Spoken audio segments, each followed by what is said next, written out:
Hello friends, এটি ঘড়ির খুব একটি ইম্পর্টেন্ট অঙ্ক, পরীক্ষায় খুব আসে। তাহলে চলো কীভাবে সলভ করা যায় দেখা যাক। একটি দেয়াল ঘড়িতে 10টা বাজতে 10 সেকেন্ড সময় লাগলে 12টা বাজতে কত সময় লাগবে? এখানে 10টা বাজতে 10 সেকেন্ড সময় লাগা মানে কি, মানে যে পেন্ডুলাম ঘড়ি যেগুলো হয় টং টং করে যেগুলো আওয়াজ হয় তার কথা বলা হয়েছে, ঠিক আছে? তাহলে আগে ভালো করে বিষয়টা কনসেপ্টটা বুঝে নাও। একটা যখন বাজবে ঘড়িতে তখন একটা আওয়াজ হবে, দুটো যখন বাজবে তখন দুটো আওয়াজ হবে, তিনটে যখন বাজবে তখন তিনটে আওয়াজ হবে, তাই তো? তাহলে একটা বাজলে প্রথম আওয়াজ হলো, দুটো বাজলে দ্বিতীয় আওয়াজ হলো।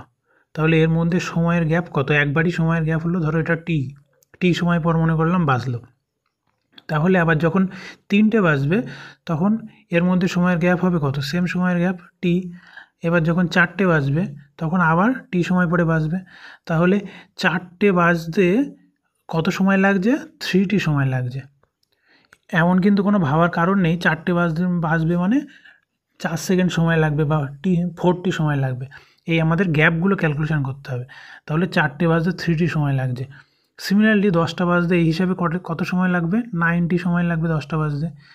চারটে বাজতে যেহেতু 3t সময় লাগছে, 10টা বাজতে 9t সময় লাগবে।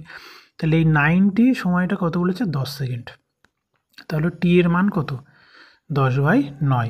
তার মানে এই একটা গ্যাপ, এই একটা গ্যাপে সময়ের মান কত? 10/9 সেকেন্ড। এবার বলেছে 12টা বাজতে কত সময় লাগবে? তাহলে 12টা বাজতে কতগুলো গ্যাপ এরকম তৈরি হবে? নিশ্চয়ই 11টা গ্যাপ তৈরি হবে, তাই তো?